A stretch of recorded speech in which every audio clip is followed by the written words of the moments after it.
has sought to go beyond race, religion, ethnicity, gender, and culture.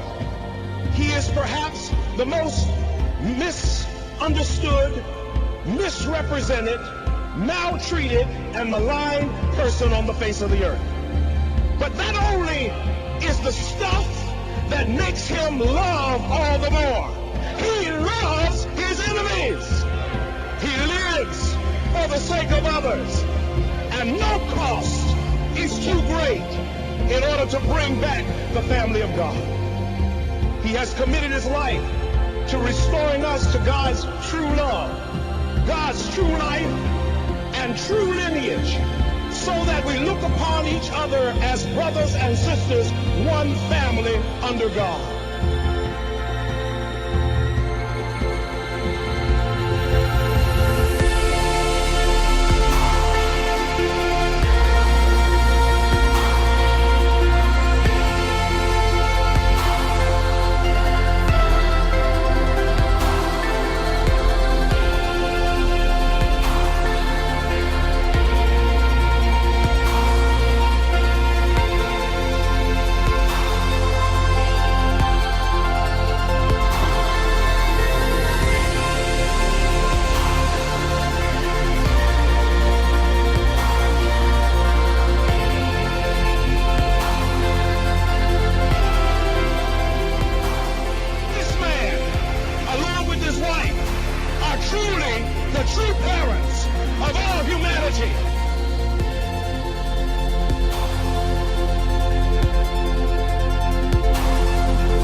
Lindo vídeo. Muchísimas gracias. Familia, yo no me canso de ver ese vídeo, honestamente les digo. No me canso. Me encanta ese vídeo. Creo que lo dice todo en menos de 6 minutos, ¿verdad? Bienvenidos una vez más a nuestra cita semanal para leer el libro de la autobiografía de nuestro Padre verdadero, un ciudadano global amante de la paz. Y sin más preámbulo, pues nos vamos a la lectura, ¿verdad? Ay, ¿dónde dejé? Ay, ¿dónde dejé el libro? Lo tenía a la mano. Se me fue el libro. Perdón. ¿Dónde estás? Bueno, tengo que volver a buscar porque lo tenía a la mano y ahora no lo tengo a la mano. Un momentito, por favor, que ahora mismo lo cojo. Ahora sí está aquí. Perfecto. Ok, entonces vamos a... no sé quién tiene el libro físico, pero yo voy a seguir compartiendo pantalla, ¿vale? En la, en la, en el libro digital, o sea, en el PDF que yo tengo, estamos en la página 90, ¿ok? Entonces podemos seguir juntos la lectura. Si acaso yo voy a empezar, ¿ok? Y después le vamos a pedir a doña Nancy que continúe, pues, para así avanzar juntos, ¿ok? Vamos a empezar. Dice, una orden debe ser obedecida. Inmediatamente después de la liberación, nuestro país quedó sumido en un caos indescriptible. Las necesidades básicas de la vida diaria eran difíciles de cubrir, aunque se tuviera dinero. Mi esposa y yo habíamos agotado el arroz en casa, de manera que me puse en camino a Paekchong, provincia de Hanggae, un pueblo al norte de Seúl, al sur del paralelo 38, para recoger algo de arroz y comprarlo de antemano. En mi camino, sin embargo, recibí una revelación que me decía, cruza el paralelo 38, encuentra las gentes de Dios que están en el norte. De inmediato crucé la línea divisoria entre las dos Coreas y me dirigí a Pyongyang. Solo había pasado un mes desde el nacimiento de nuestro primer hijo. Yo estaba preocupado por mi esposa. Sabía que me estaría esperando ansiosamente, pero no había tiempo para regresar a casa antes de partir en dirección al norte. Los mandamientos de Dios son algo muy serio. Deben cumplirse sin reservas ni vacilaciones. No tomé nada conmigo, a excepción de la Biblia, que había leído docenas de veces, llenando sus ya gastadas páginas con subrayados y notas dirigidas a mí mismo, con letras de tamaño de semillas de sésamo. Los refugiados ya fluían hacia el sur, escapando del régimen comunista. En especial, el rechazo del Partido Comunista a la región hizo que muchos cristianos buscasen libertad de culto en el sur. Los comunistas etiquetaban la religión como el opio del pueblo e insistían en que nadie profesara una religión. Ahí era donde me dirigía, siguiendo la llamada de Dios. Ningún pastor cristiano querría ir a un lugar así, pero yo sí lo hice y por mi propio pie. Como el número de refugiados que iba hacia el sur aumentaba, el norte empezó a endurecer sus medidas de seguridad fronteriza. No me fue fácil cruzar el paralelo 38 durante el tiempo que tardé en andar los 48 kilómetros hasta la frontera y luego hasta llegar a Pyongyang. Nunca me pregunté por qué tenía que asumir un compromiso tan difícil. Llegué a Pyongyang el 6 de junio. El cristianismo se había enraizado tan profundamente ahí que la ciudad era conocida como la Jerusalén de Oriente. Durante la ocupación, los japoneses habían intentado suprimir el cristianismo de diversos modos. Obligaron a sus ciudadanos a practicar el culto en santuarios sintoístas, haciéndoles incluso inclinarse en dirección al Palacio Imperial de Tokio, donde vivía el emperador.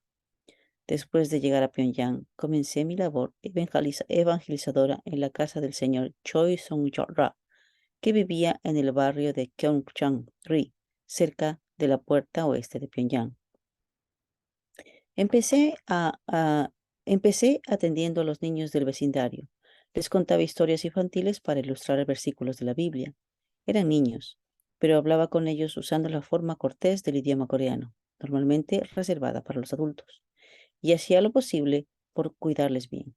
Al mismo tiempo, mantenía la esperanza de que alguien viniera con el deseo de escuchar el nuevo mensaje que debía transmitir.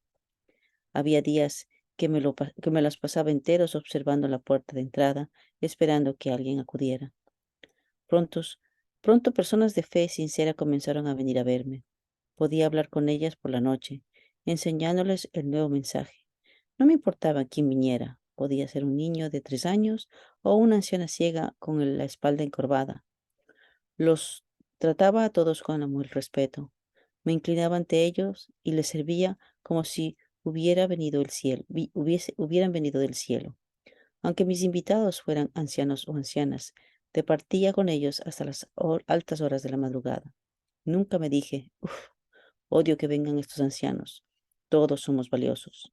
Tanto hombres como mujeres, jóvenes o viejos, todos tenemos el mismo preciado valor. La gente escuchaba a un joven de 26 años hablarles de las epístolas a los romanos y del Apocalipsis. Lo que oían era diferente de lo que habían escuchado en otros lugares, de manera que gradualmente comenzó a reunirse gente hambrienta de verdad. Había un joven que venía todos los días y me escuchaba hablar, pero luego se iba sin decir una palabra. Era Won-Pil Kim. Se convirtió en el primer miembro de mi familia espiritual. Se había graduado en la escuela de Pyongyang y trabajaba como maestro. Nos turnábamos en preparar el arroz para comer y así fue como se formó entre nosotros una relación de maestro espiritual y discípulo. Cuando empezaba a dar conferencias sobre la Biblia, no podía parar hasta que los miembros de la congregación se excusaban y se iban. Predicaba con tanta pasión que transpiraba todo por todo el cuerpo. A veces hacía una pausa y me iba a otra sala para estar solo. Me quitaba la camisa y exprimía el sudor. Era por la energía tan intensa con que enseñaba. Para los cultos, todo el mundo se vestía con ropas limpias y blancas. Cantábamos el mismo himno docenas de veces, llenando el ambiente de fervor. Los miembros de la congregación estaban tan emocionados e inspirados que todos empezaban a llorar. La gente nos llamaba la iglesia llorosa. Cuando terminaban las ceremonias, los fieles daban testimonio de la gracia que habían recibido. Al escuchar los testimonios, nos sentíamos todos ebrios de gracia. Era como si nuestros cuerpos flotasen en el cielo. Muchos fieles de nuestra iglesia tenían experiencias espirituales. Algunos entraban en trance, otros profetizaban, otros hablaban en lenguas y otros interpretaban. En ocasiones asistían creyentes que no pertenecían a nuestra iglesia. Entonces un miembro de la congregación se acercaba con los ojos cerrados a uno de sus invitados y le tocaba el hombro. Entonces esa persona repentinamente empezaba a orar con lágrimas de arrepentimiento. Era el ardiente fuego del Espíritu Santo que atravesaba nuestra asamblea. Cuando el Espíritu Santo obraba, muchos curaban de largas enfermedades y parecía que nunca las hubieran padecido. Circuló el rumor de que alguien había comido parte de mi arroz sobrante y se había curado de una enfermedad abdominal. La gente comenzó a decir, la comida de esa iglesia tiene efectos medicinales y muchos esperaban a que terminara de comer para comer las sobras. Cuanto más se conocían estos fenómenos espirituales, más crecía nuestra congregación y pronto tuvimos tanta gente que no podíamos ni cerrar la puerta. La abuela Seon Do-ji y la abuela Sin Hyun-kong fueron a la iglesia porque tuvieron un sueño donde se les dijo, un joven maestro espiritual ha venido del sur y ahora está al otro lado del Mansuada, la plaza mayor de Pyongyang. Ve a reunirte con él. Nadie las evangelizó. Simplemente fueron a la dirección que se les indicó en sueños. Cuando llegaron, se alegraron de ver que yo era la persona de la que habían oído hablar en sus sueños. Con solo ver sus caras comprendí por qué habían venido.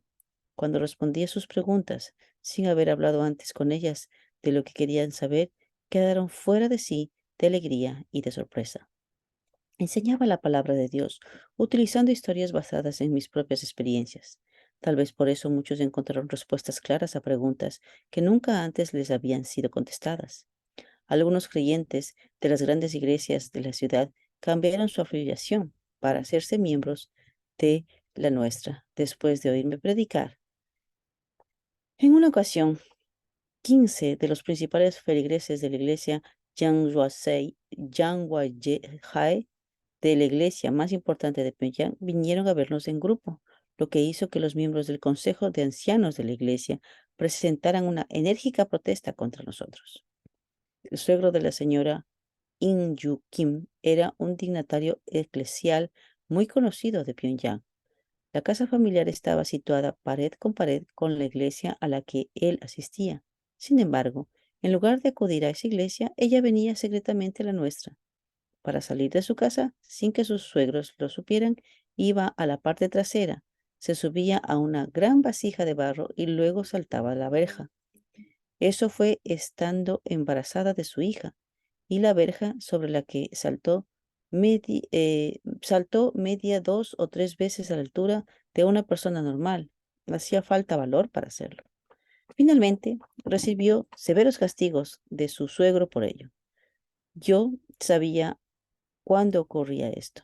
2 días en que sentía un fuerte dolor en mi corazón, enviaba a alguien a casa de la señora Kim. De pie frente a la casa, mis enviados podían oír a su suegro golpearla brutalmente. Lo hacía con tanta crueldad que ella lloraba sangre. Más tarde nos dijo, sin embargo, que saber que nuestros miembros se encontraban al otro lado de la verja aliviaba su dolor. Maestro, ¿cómo sabías que estaba siendo golpeada? Me preguntó más tarde. Cuando nuestros hermanos están frente a la puerta de mi dolor, nuestros hermanos cuando nuestros hermanos están frente a la puerta, mi dolor desaparece y mi suegro siente que necesita mucha más energía para pegarme. ¿Por qué? Sus suegros la golpearon, incluso la ataron a un poste, pero ni eso le impidió venir a nuestra iglesia. Por último, sus familiares vinieron a la iglesia y comenzaron a pegarme. Me arrancaron la ropa y me hincharon la cara a golpes, pero nunca se los devolví. Sabía que eso solo haría la situación más difícil para la señora Kim. Cuanto, cuando más fieles, cuando más fieles de las grandes iglesias de Pyongyang empezaron a asistir a nuestros cultos, sus pastores se sintieron celosos y se quejaron de nosotros a la policía. Las autoridades comunistas consideraban que la religión era como una espina clavada en sus carnes y buscaban excusas para suprimirla. Así, así que reaccionaron ante la oportunidad que les dieron estos pastores y me llevaron detenido. El 11 de agosto de 1946 fui acusado de venir del sur con fines de espionaje y encarcelado en los calabozos de Daejeon. Fui falsamente acusado de haber sido enviado por el presidente surcoreano Seung-gun Rhee como parte de su intento de adoptarse del norte. Incluso trajeron un interrogador soviético, pero no pudieron demostrar que hubiera cometido delito alguno. Después de 3 meses me hallaron inocente y me liberaron, pero para entonces mi cuerpo había quedado en muy mal estado. Había perdido tanta sangre al ser torturado. Me perdí. Después de 3 meses me hallaron inocente y me liberaron, pero para entonces mi cuerpo había quedado en muy mal estado. Había perdido tanta sangre al ser torturado que mi vida corría grave peligro. Los feligreses de mi iglesia me recogieron y me cuidaron. Me salvaron la vida sin esperar nada a cambio. Una vez me recuperé, volvía a mi labor evangelizadora. Al cabo de un año, nuestra congregación se hizo bastante grande y las iglesias establecidas no nos dejaron en paz. Cada vez había más miembros de sus congregaciones que asistían a nuestros cultos. Por último, unos 80 pastores escribieron cartas a la policía.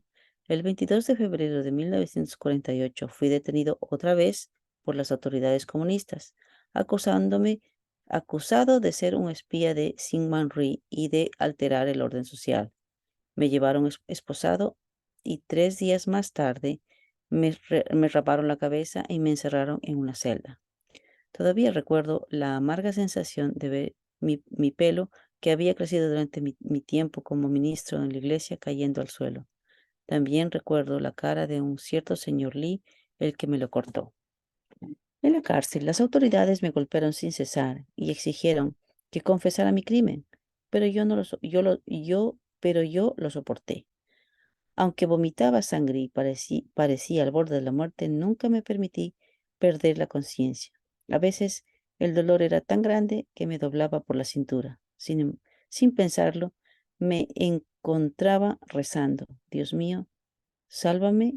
Inmediatamente después, sin embargo, me reprendía a mí mismo y oraba con entereza. Dios mío, no te preocupes por mí. Sam Myung-moon no está muerto todavía. No voy a dejarme morir de una manera tan miserable. Y tenía razón. Aún no había llegado mi hora. Tenía una montaña de tareas que cumplir antes. Tenía una misión. No era tan débil como para ser sometido por algo tan trivial como la tortura. Cada vez que la tortura me abatía, aguantaba diciéndome, estoy siendo golpeado por el bien del pueblo coreano. Estoy derramando lágrimas como una forma de sobrellevar el dolor de nuestro pueblo. Cuando la tortura era tan cruel que me dejaban casi inconsciente, escuchaba siempre la voz de Dios. Cuando parecía que mi vida estaba a punto de terminar, Él se me aparecía. Aún conservo cicatrices de las heridas que me infligieron entonces. La carne y la sangre que perdí han sido reemplazadas, pero el dolor de esa experiencia permanece vivo en estas heridas. A menudo las miro y me digo, si llevas estas cicatrices, es que debes ser victorioso. Mi juicio debía celebrarse el 3 de abril, mi 40º día de prisión, pero se demoró 4 días, hasta el día 7. Muchos de los pastores cristianos más renombrados de Corea del Norte acudieron al juicio y me acusaron de todo tipo de crímenes. El Partido Comunista también me despreciaba, diciendo que la religión es el opio del pueblo. Los miembros de nuestra congregación estaban de pie a un lado y lloraban de tristeza. Lloraban como si su hijo o su cónyuge hubiese fallecido. No obstante, no derramé lágrima alguna. Algunos miembros lloraban por mí con un dolor tan grande que se retorcían de dolor, así que no me sentía solo recorriendo el camino celestial. No me estaba enfrentando a una desgracia, por tanto, sentía que no debía llorar. Al salir del juzgado, después de la sentencia, levanté las manos esposadas y las sacudí. Con una señal para los fieles, los grilletes hicieron un sonido metálico que sonó como a campanadas. Ese día me llevaron a la prisión de Pyongyang. No temía la vida en la cárcel. No era la primera vez que me encarcelaban. Además, existía una jerarquía entre los presos de cada celda y pronto supe hacerme amigo del prisionero jefe, el más arriba en la jerarquía. Todo lo que tenía que hacer era intercambiar algunas palabras y, así, cualquier preso en posición de jefe se convertía rápidamente en mi amigo. Cuando tenemos un corazón de amor, podemos abrir el de cualquiera. Después de haber estado sentado unos días en el último rincón de la celda, el preso, que era el jefe, me puso en una posición mejor. Quise sentarme en un pequeño rincón junto al retrete, pero él insistió en que me trasladara a un lugar mejor de la celda.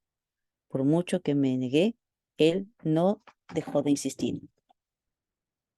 Tras hacerme amigo del preso jefe, miré con atención a todos los de la celda. El rostro de una persona lo dice todo en ella. Oh, tu cara es así, de modo que debe ser así. Tu rostro es de esta manera, así que tu personalidad debe ser de esta otra. Los presos se sorprendían al escuchar que podía decir mucho de ellos escudriñando sus características faciales.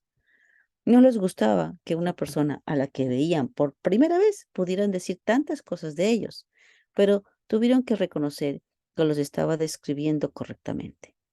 Pude abrirles mi corazón y compartirlo con todos, de manera que en la cárcel también me hice amigo, entre ellos un asesino. Había sido injustamente encarcelado, pero aún así fue un periodo de preparación muy significativo.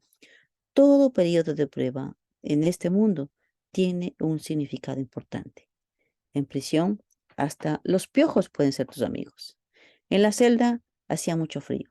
Los piojos desfilaban por las costuras del uniforme carcelario. Cuando los cogíamos y los juntábamos, se pegaban unos con otros formando una bola diminuta. Los enrollábamos igual que los escarabajos peloteros arrastraban estiércol. Sabíamos que harían todo lo posible por no separarse. Los piojos siempre quieren excavar, así que unían sus cabezas de forma que solo sobresalía el agujero de patas traseras. Nos divertíamos muchos viéndolo. A nadie le gustan los piojos ni las pulgas. En la cárcel, sin embargo, incluso piojos y pulgas se convierten en buenos compañeros de conversación. En cuanto te fijas en un chinche o en una pulga, puede que comprendas algo especial. Sí es importante no dejarlo, y es importante no dejarlo pasar. Nunca sabemos cuándo o por qué medios Dios va a hablarnos. Por lo tanto, debemos ser cuidadosos al examinar con detenimiento criaturas como los chinches y las pulgas. Ok, hasta aquí mi lectura. Le vamos a pedir a doña Nancy que por favor nos continúe con la siguiente sección. Está bien, gracias. Gracias, doña Nancy. Sí, está bien. Un grano de arroz es mayor que la tierra. El 20 de mayo, 3 meses después de haber sido recluido en la prisión de Pyongyang, fui trasladado a la de Hunnam. Sentí indignación, pero también vergüenza ante el cielo. Iba atado a un ladrón para que no me escapara. Nos trasladaron en un viaje que duró 17 horas. Mientras miraba por la ventana, se apoderó de mí un fuerte sentimiento de tristeza. Me parecía increíble que tuviera que viajar por una sinuosa carretera a lo largo de los ríos y valles en calidad de prisionero. La cárcel de Hunnam era en realidad un campo de concentración de prisioneros especiales que trabajaban en la fábrica de fertilizantes de nitrógeno de Hunnam. Durante los siguientes 2 años y 5 meses tuve que cumplir trabajos forzados en ese lugar. Esta práctica comenzó en la Unión Soviética. El gobierno soviético no podía limitarse a matar a miembros de la burguesía y a no comunistas. El mundo les observaba y necesitaban tomar en consideración la opinión internacional. Por eso inventaron el castigo de los trabajos forzados. Las personas sentenciadas a este castigo eran obligadas a seguir trabajando hasta morir de agotamiento. Los comunistas norcoreanos copiaron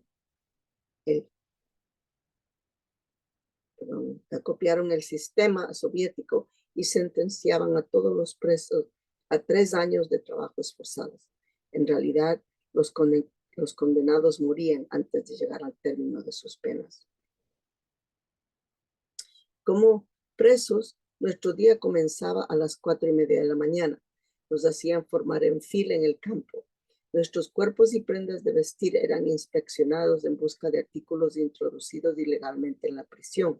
Nos hacían quitar toda nuestra ropa y revisaban cada prenda a fondo, golpeándolas hasta que desaparecía la última mota de polvo.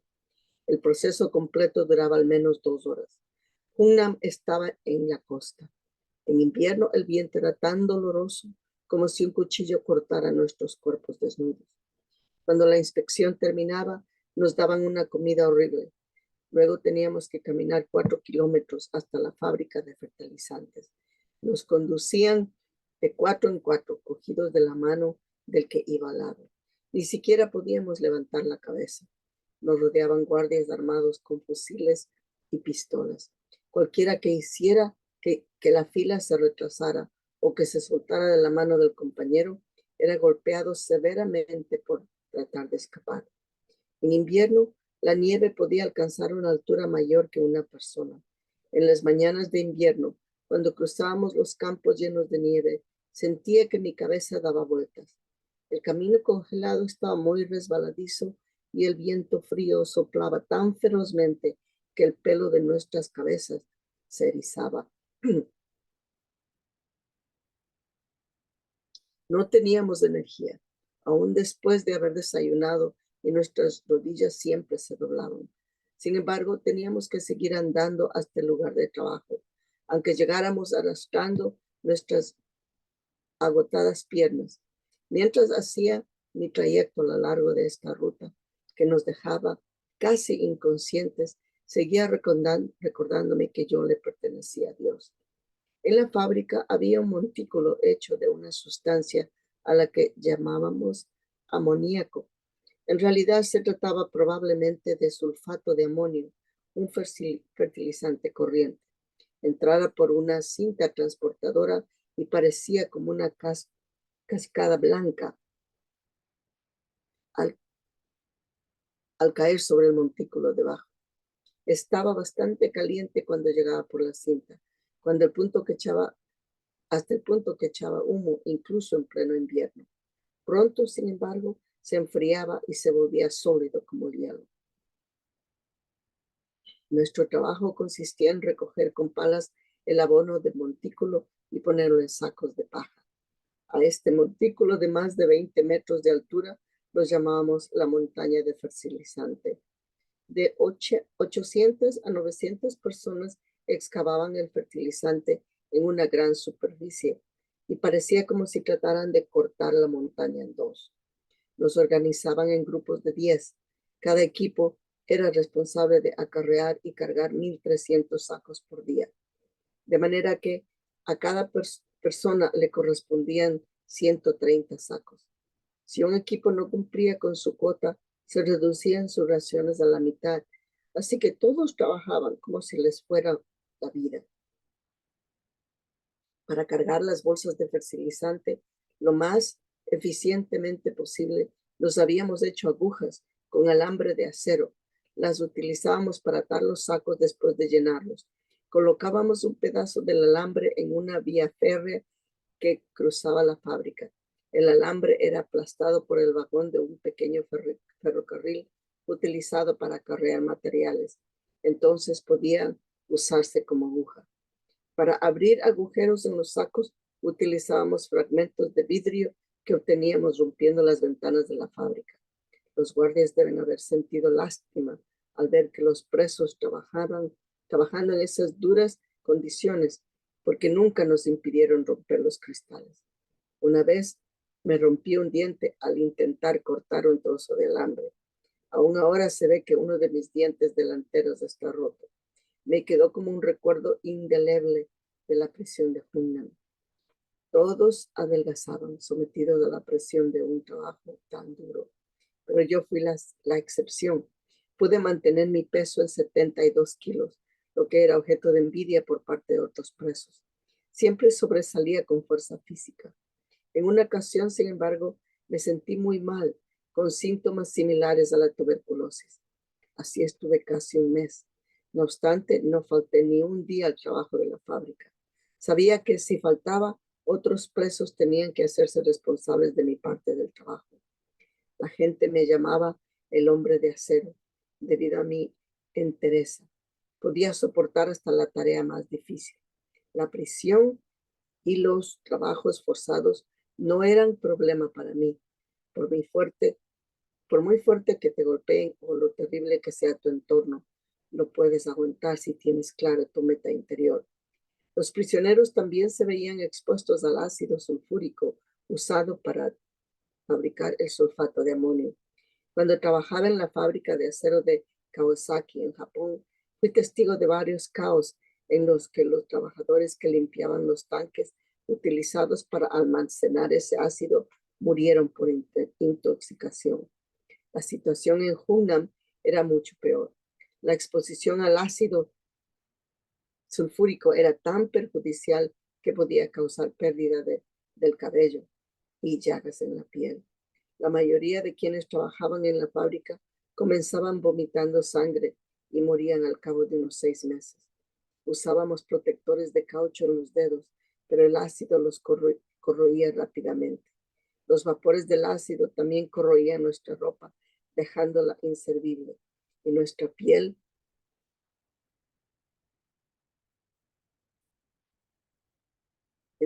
se cuarteaba y sangraba. En algunos casos, los huesos quedaban al aire. Teníamos que seguir trabajando, sin ni siquiera un día de descanso, aun cuando nuestras llagas sangraban y supuraban. Nuestras raciones consistían en menos arroz del necesario para llenar 2 pequeños tazones. No había ningún otro plato, pero nos daban una sopa de rábano con agua salada. Tenía tanta sal que la garganta te ardía, pero como el arroz era tan duro que no se podía comer sin tragarlo con la sopa, nadie dejaba una sola gota. Cuando les repartían su plato de arroz, los presos se metían los granos en la boca de una sola vez. Después de haber comido su propio arroz, miraban a su alrededor estirando el cuello para ver comer a los demás. A veces alguien metía su cuchara en el tazón de sopa de otro y empezaba una pelea. Un pastor cristiano que estaba conmigo en Hunan me dijo: dame un solo grano y te daré 2 vacas cuando salgamos de aquí. La gente estaba tan desesperada que si un prisionero moría a la hora de comer, los otros escarbaban todo el arroz que tenías todavía en la boca y se lo comían. El dolor que produce el hambre solo puede entenderlo alguien que lo haya experimentado. Cuando una persona tiene hambre, un simple grano de arroz se convierte en algo muy valioso. Incluso ahora me pongo tenso solo de pensar en Hunan. Es difícil creer que un solo grano de arroz puede estimular tanto al cuerpo. Pero cuando estás realmente hambriento, sientes por la comida una nostalgia que te hace llorar. Cuando estás bien alimentado, el mundo te parece grande, pero para un hambriento un grano de arroz es más grande que la tierra. Su valor es enorme.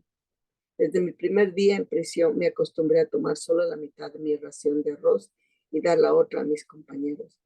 Me discipliné de esta manera durante 3 semanas y después me comí toda la ración.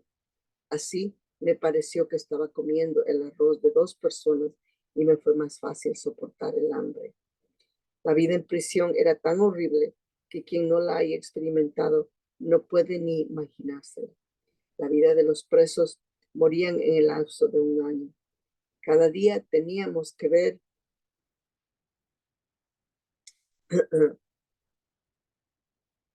cómo sacaban los cadáveres por la puerta detrás en ataúdes de madera. Trabajábamos duramente con la única perspectiva de salir de allí como cadáveres en cajas de madera. Incluso para un régimen despiadado y cruel como aquel, lo que nos hacían superaba con creces todos los límites de lo humano. Todos esos sacos de fertilizantes llenos con las lágrimas y el pesar de los prisioneros eran cargados en barcos y llevados a la Unión Soviética. El campo de concentración Nevado. Vamos a dejarlo aquí, doña Nancy. Empezamos esto la semana que viene. ¿Está bien? Okay, está bien. Tenemos unos 20 minutitos para compartir reflexiones e inspiraciones, tal vez algo que nos llamó la atención, una palabra clave, tal vez un punto de gratitud, alguna experiencia, algún recuerdo con respecto a lo que hemos leído hasta ahora de la autobiografía de nuestro padre. El micrófono está abierto. Si alguien quiere compartir, por favor, sea bienvenido, bienvenida.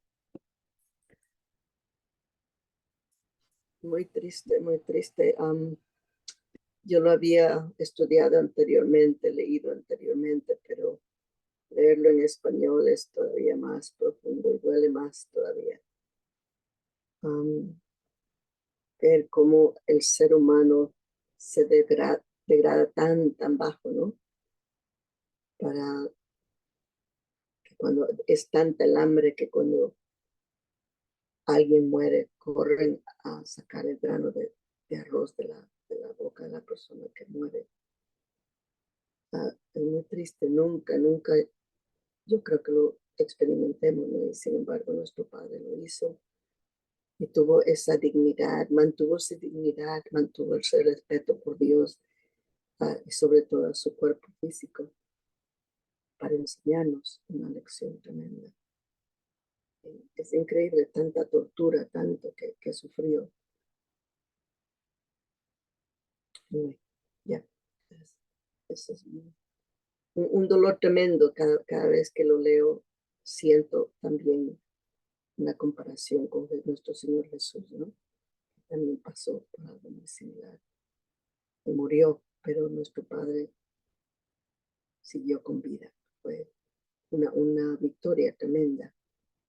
Como si él tomara la cruz desde ahí, de la cárcel de Hunan, y resucitó siguiendo adelante. Increíble, 2 años y medio en esa prisión de Jesús. Estuvo 3 años de vida pública. Gracias.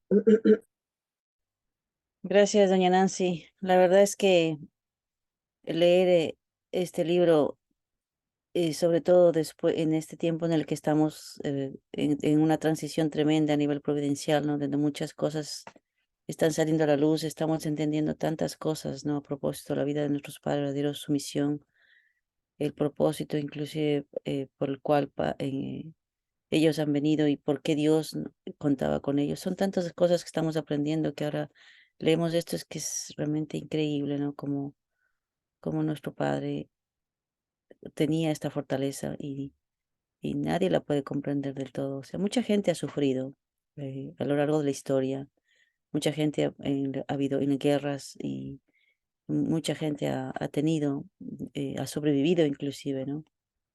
Pero claro, el valor de nuestro Padre verdadero es el hecho de que, claro, él tenía una fortaleza que venía de Dios, ¿no?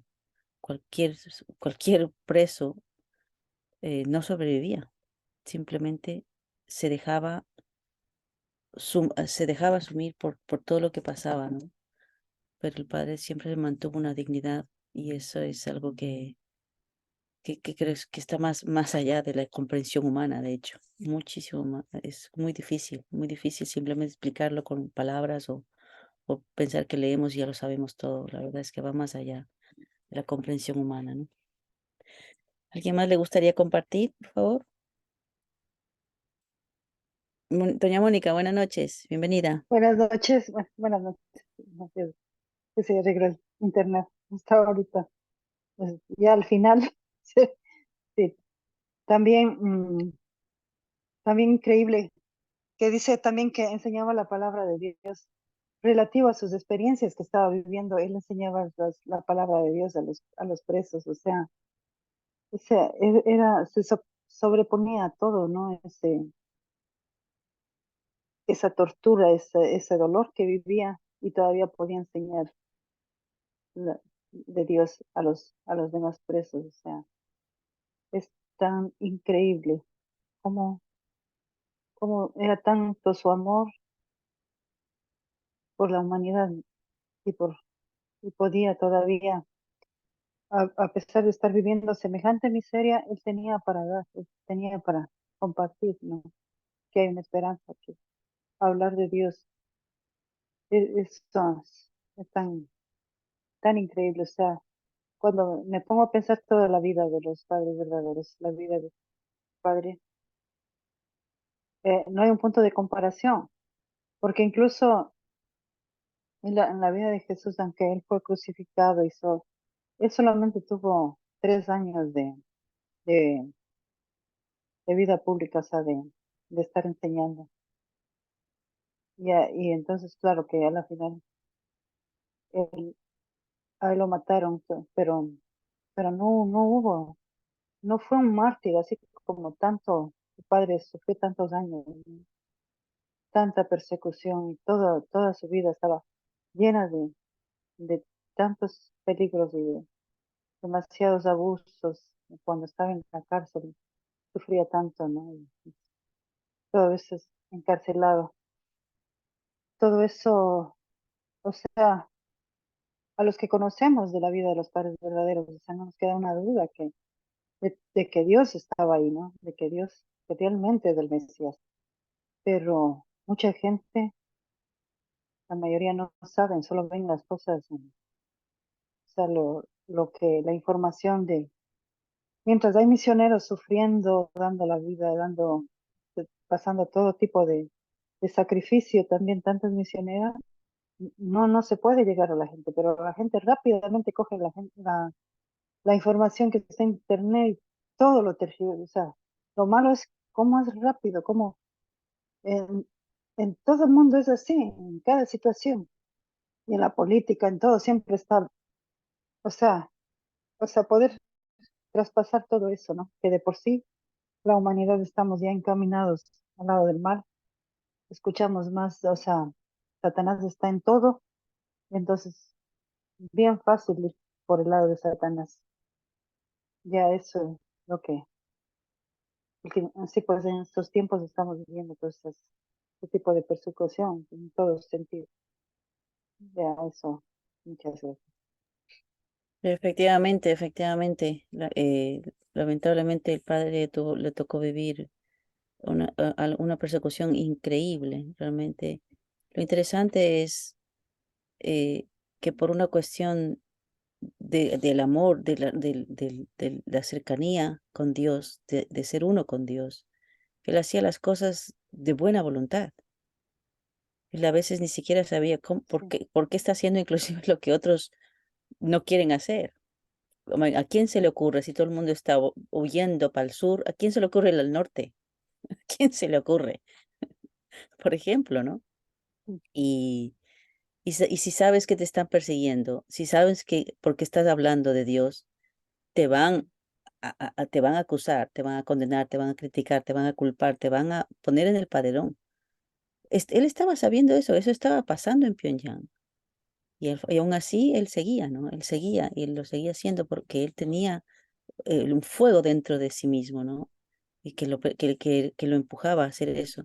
Yo creo que en algún nivel nosotros tal vez hemos experimentado eso en nuestras vidas, el momento en que nosotros nos encontramos con el principio divino, o nos encontramos con los paraderos, o nos encontramos en la bendición. Alguna vez hemos tenido esa experiencia que dices, pero ¿cómo llegué aquí? ¿No? A mí yo no llegué aquí y me trajo Dios, porque de otra manera, si soy yo mismo, a lo mejor no llego, no vengo, ¿no? Una cosa así, ¿no? Pero el Padre vivió así toda su vida. Así que es realmente muy admirable, muy admirable. Sigamos con nuestras reflexiones. ¿Alguien más le gustaría compartir, por favor? Sí, Mariluz, buenas quería, noches. buenas noches. Está bien profunda esta lectura realmente porque yo siempre pienso en todo lo que estamos ahora y gracias a ese grande esfuerzo que nuestro verdadero Pai, nuestra verdadera Mai ha entregado para nosotros. Cada día que caminamos en este mundo y lo que estamos haciendo, detalle por detalle, Seshonilgu, Asociación de las Mujeres, UPF, todo es por ellos, justamente por ellos. Cuán importante es poderse reunir y conversar estas cosas detalladamente, con sentimientos, porque no existe cosa más importante que la unidad. No existe cosa más importante que la unidad realmente. Por ejemplo, nosotros estamos dando testimonios ahora, mas ¿qué es más importante ainda que testimonio? Es poder ser hermanos que sustancialmente son reales, hermanos, números que Jesús no consiguió, unidad que el verdadero Padre con tanto sacrificio construyó con tanto, como los primeros hermanos deben haber sufrido para poder conseguir algo, porque, oye, yo hasta ahora veo cuán delicada es esa palabra unidad en cada una de nuestras naciones y cuán importante es poder siempre silenciarnos juntos sin ver quién es líder y quién no es líder, quién es menor, quién es superior, y decir nosotros tenemos un modelo ya y nos enseñó a que había que ir enfrente y hay que construir algo que fue tirado, tenemos que traerlo de vuelta. Y más ahora en que hay tantas personas lindas con tantos valores.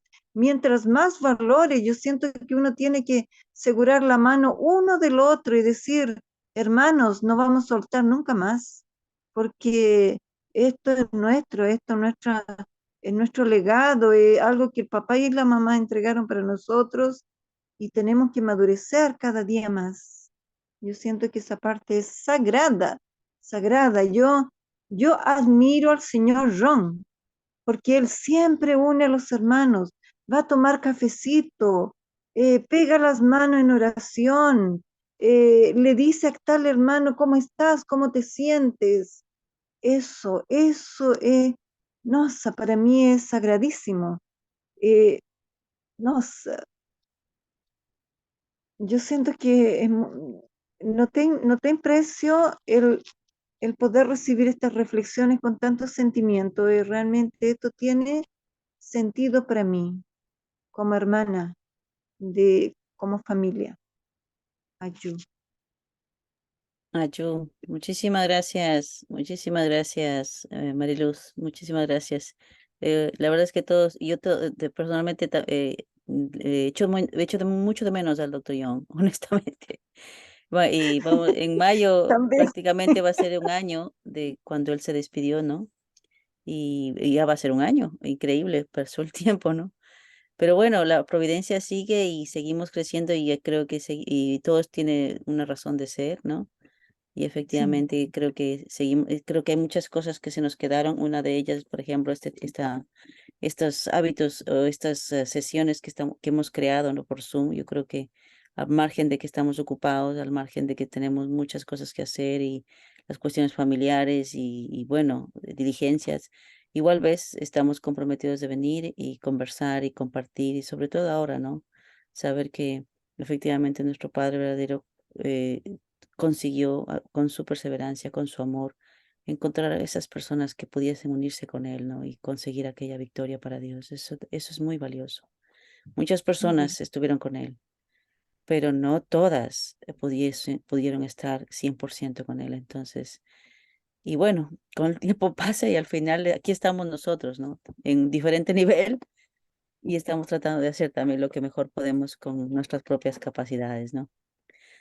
Gracias, Mariluz. ¿Alguien más le gustaría compartir? Tal vez Marina, que te veo por ahí. Por favor, ¿podrías compartir un poquito?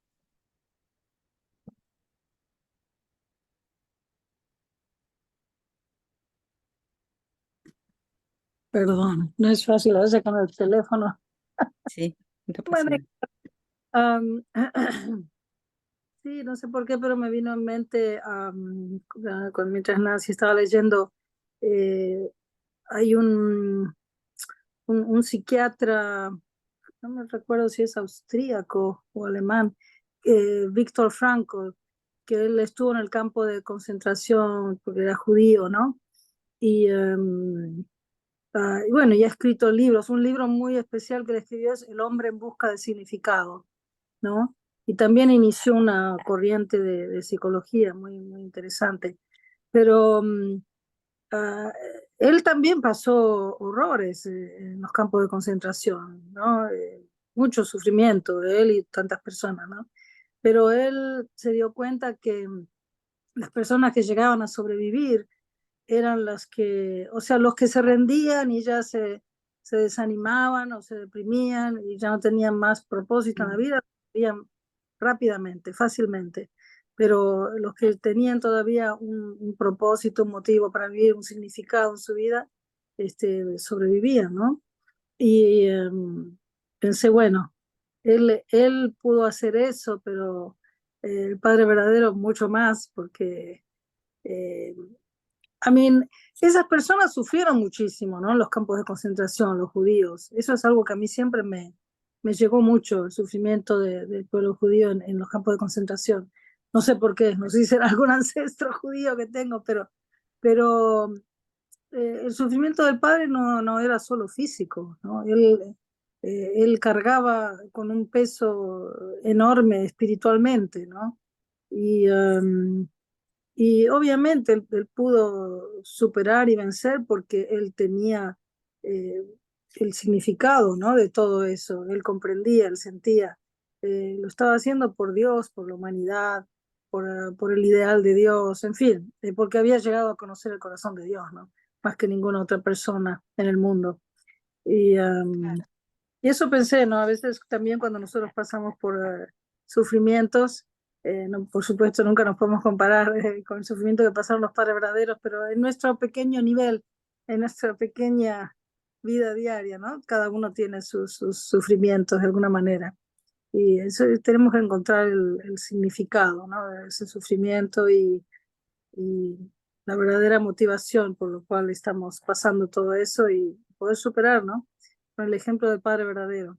Siempre conectar, ¿no? Cuando uno, por ejemplo, recaudaba fondos, especialmente Nancy, los que han estado en equipo de recaudar fondos mucho tiempo, saben que cuando se enfrentaban con las dificultades, trabajando duro cada día, la persecución y mucha indemnización, ¿no?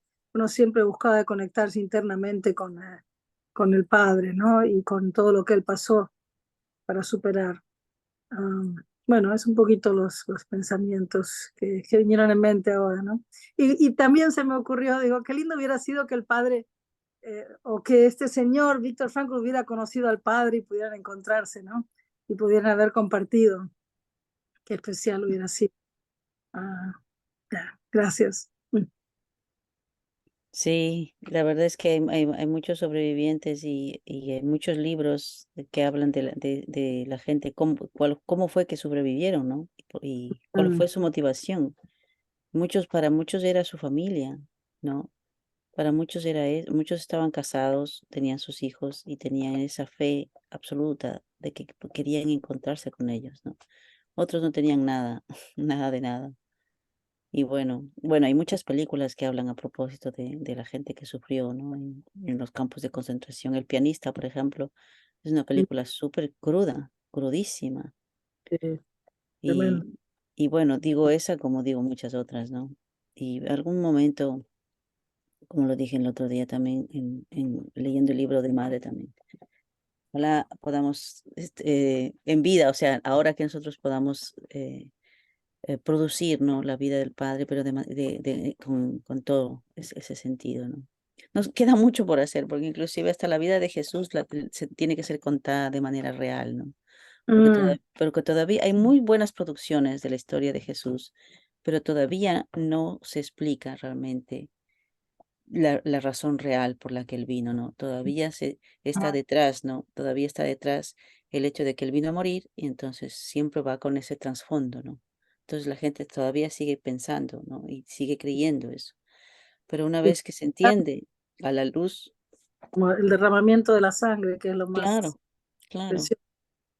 Ya. claro, eso es lo que, pero bueno, son una cuestión conceptual del tiempo. Esperemos que a la luz, hoy estamos viviendo en una nueva era ahora mismo, la gente está muchísimo más despierta espiritualmente, tiene un nivel diferente, entonces hay que saber llegar para aquellos que realmente están listos, ¿no? Y por eso es que tenemos que también ponernos al día, como decía doña Nancy el otro día, ¿no? Ponernos al día con esta nueva manera de explicar la nueva expresión de la verdad, ¿no?